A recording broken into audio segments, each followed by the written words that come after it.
আমার সকল বন্ধুকে জানাই স্বাগত। আমি আবার চলে এলাম একটি রেসিপি নিয়ে। রেসিপিটি দেখুন, দেখে ভালো লাগলে লাইক শেয়ার কমেন্ট অবশ্যই করবেন। আর যদি নতুন বন্ধু হয়ে থাকেন একটা সাবস্ক্রাইব করে দিন। কয়েকদিন ধরেই বেশ মেঘলা মেঘলা, ভাবছিলাম একটু ঝালঝাল পকোড়া করে খাবো।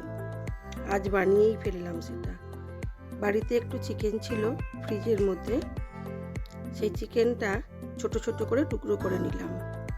তারপরে ওর মধ্যে দিয়ে দিলাম পরিমাণ মতো নুন। আজ কিন্তু শুধু চিকেনের পকোড়া করব না, দেখতে থাকুন কি কি দিয়ে পকোড়াটা বানাই। দিলাম গোলমরিচের গুঁড়ো, দিলাম একটু কর্নফ্লাওয়ার,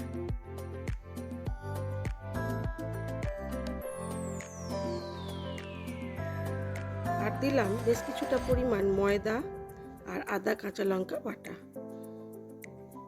আর দিলাম অল্প একটু টক দই। এবারে এটাকে বেশ কিছুক্ষণ ম্যারিনেট করে রেখে দেবো। নিয়মের জন্য অল্প একটু হলুদ গুঁড়োও দিয়ে দিলাম। এটাকে বেশ কিছুক্ষণ রেস্টে রেখে তারপরে আমি একটু দিয়ে দিলাম এর মধ্যে বাঁধাকপি কুচিয়ে, খুব সরু সরু করে অল্প একটু বাঁধাকপি দিয়ে দিলাম। আর দেবো পরিমাণ মতো পেঁয়াজ, কাঁচা লঙ্কা, গোলমরিচের গুঁড়ো আর অল্প একটু বেসন দিয়ে ভালো করে প্রথমে মেখে নেব। তারপরে এর মধ্যে দেবো আর একটু সয়া সস, আর দিলাম চালের গুঁড়ি। সব কিছু দিয়ে খুব ভালো করে এটাকে মেখে আরও কিছুক্ষণ রেখে দেবো।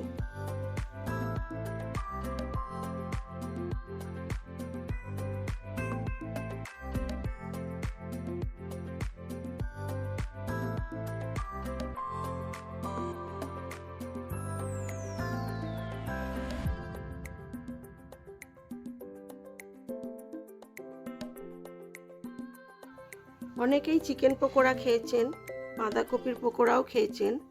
জানি না আমার মতো করে কেউ চিকেন ও বাঁধাকপি দিয়ে একসাথে পকোড়া খেয়েছেন কি না।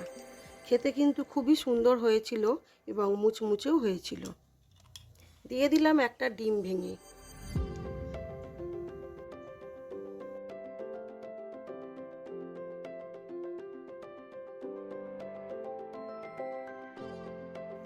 কাঁচি দিয়ে ছোট্ট ছোট্ট টুকরো করে কাঁচা লঙ্কাটাকে কুচিয়ে দিলাম।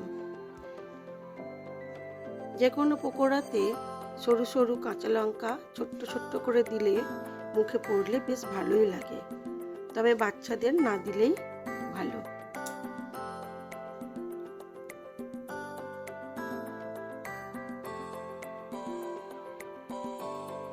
আরও একটু বেসন দিলাম।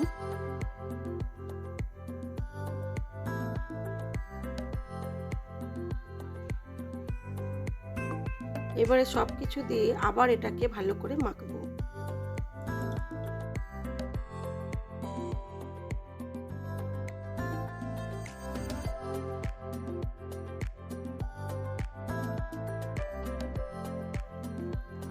খুব ভালো করে এটাকে মাখতে হবে।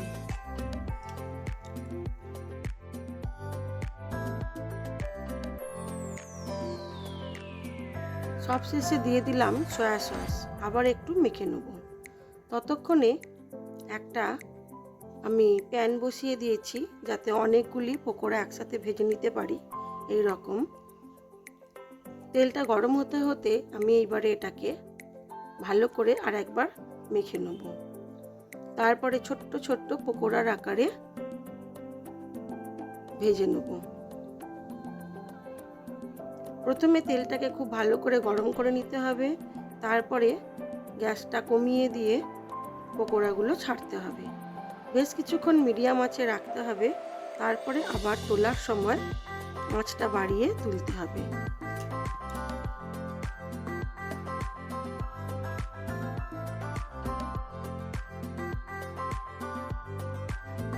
পকোড়াগুলোকে একেবারেই ছোট ছোট করলেই ভালো হয়, তাতে মুচমুচেও হবে এবং টেস্টিও হবে, আর ভেতরটা ভালো ভাজাও হবে।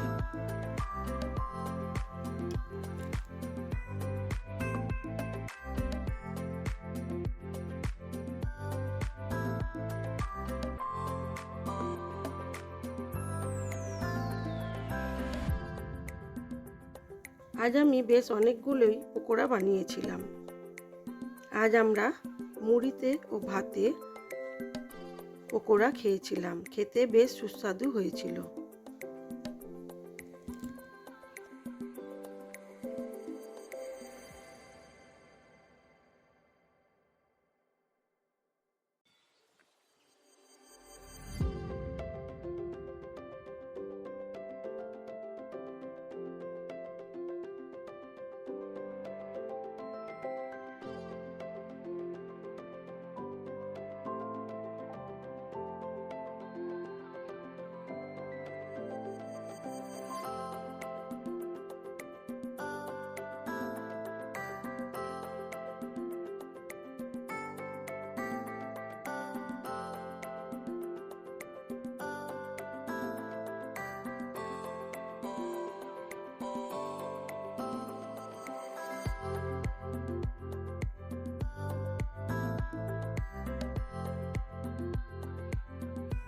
পকোড়াগুলো প্রায় হয়ে এসেছে।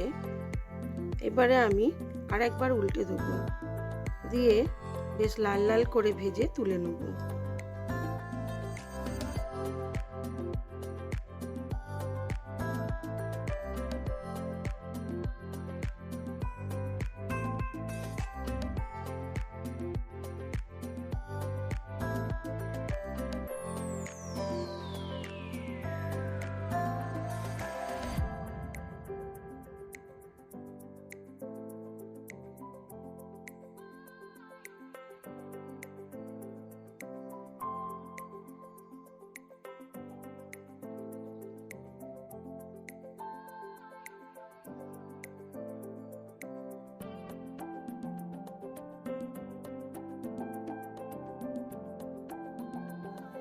হয়ে গেছে আমার পকোড়াগুলো ভাজা। আমি এবার এগুলোকে তুলে সার্ভ করে দেবো।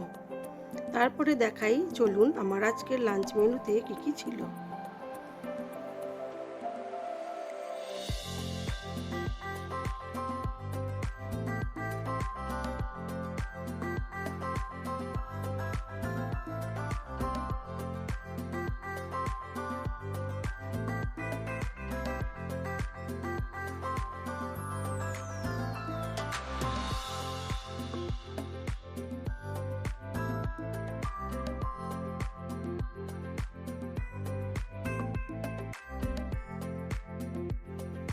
সকালবেলা আমি মুড়ির সাথে পকোড়াগুলোকে স্যালাড, কাসুন্দি ও টমেটো সস দিয়ে সার্ভ করেছিলাম। তারপরে লাঞ্চে আমাদের আজকে কি ছিল সেটাও দেখাবো, চলুন।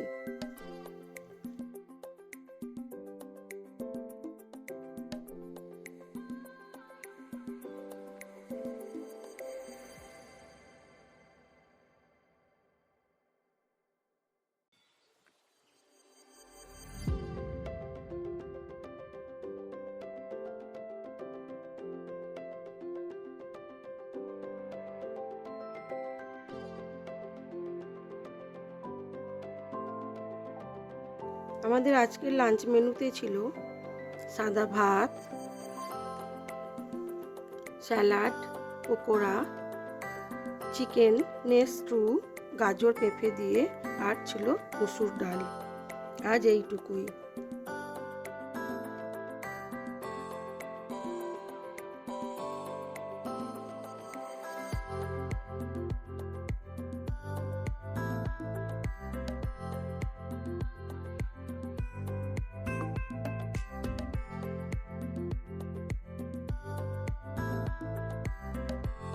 আজ এই পর্যন্তই। সবাই ভালো থাকবেন, সুস্থ থাকবেন, নিজেদের খেয়াল রাখবেন।